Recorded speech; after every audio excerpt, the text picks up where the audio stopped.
জাতীয় পার্টিকে যদি হজম করা হয়, একটা সময় জাতির উপরে চাপিয়ে দেওয়া হবে। আওয়ামী লীগকে হজম করার জন্য আপনাদেরকে প্রস্তুত থাকতে হবে। আজ এখানে বক্তব্য দেওয়ার কথা ছিল শেখ হাসিনার বিচারের দাবিতে, অথচ আজ আমাদের কথা বলতে হচ্ছে নূরের উপরে হামলাকারীদের বিচারের কথা বলতে। স্টেজ যদি আজকে মনের এবং মুখের কথায় প্রকৃত ঐক্য এবং সংহতি আমরা জানাতে পারি, তাহলে আওয়ামী লীগ যেভাবে পালাতে বাধ্য হয়েছে, 14 দলের সাথে তাদের দোসররাও পালাতে বাধ্য হবে। কিন্তু আমি অবশ্যই এটা মনে করতে চাই, আজকের এখানে মুখের কথার সাথে আমাদের বুকের কথারও মিল থাকতে হবে। আমরা এখানে একটা কথা বলে যাব, আবার বাইরে গিয়ে আমরা কাজের মাধ্যমে দেখাবো যে না, জাতীয় পার্টিকে আমরা নিষিদ্ধ করতে চাই না। তাহলে প্রমাণ হবে জাতীয় পার্টিকে যদি হজম করা হয়, একটা সময় জাতির উপরে চাপিয়ে দেওয়া হবে। আওয়ামী লীগকে হজম করার জন্য আপনাদেরকে প্রস্তুত থাকতে হবে।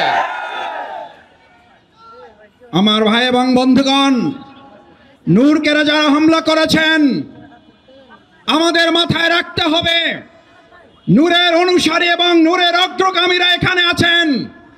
আজ নূরকে আক্রান্ত করে যদি তারা পার পেয়ে যায়, শফিকুল ইসলাম মাসুদ সহ আজকের এখানে সংহতির নেতৃবৃন্দ মাথায় যেন রাখে, আপনাদেরকেও রক্তাক্ত হওয়ার জন্য প্রস্তুতি নিতে হবে। আমি অবাক হই, খুব বিস্মিত হই, প্রকাশ্য দিবালোকে মিডিয়ার সামনে পিটিএ টার্গেট করে একজন গুরুত্বপূর্ণ জাতীয় নেতাকে আহত করা হলো।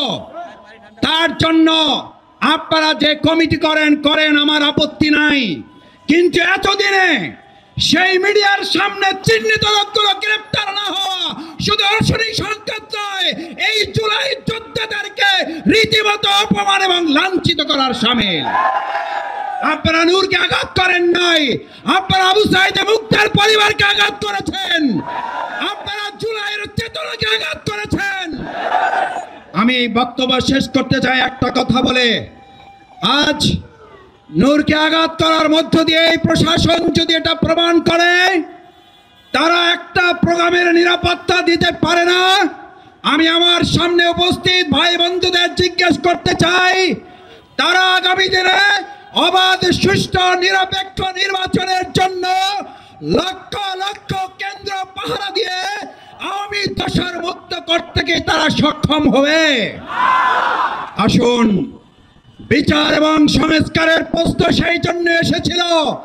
আজ এখানে বক্তব্য দেওয়ার কথা ছিল শেখ হাসিনার বিচারের দাবিতে, অথচ আজ আমাদের কথা বলতে হচ্ছে নূরের উপরে হামলাকারীদের বিচারের কথা বলতে। আমাদেরকে আস্তে আস্তে সহনশীল করে ফেলা হচ্ছে। আসুন, সহনশীলতার মাত্রা বাড়লে নির্মম নির্যাতনের মাত্রা বাড়বে। প্রতিরোধ করার জন্য সবাইকে ঐক্যবদ্ধ থাকতে রাজি আছে।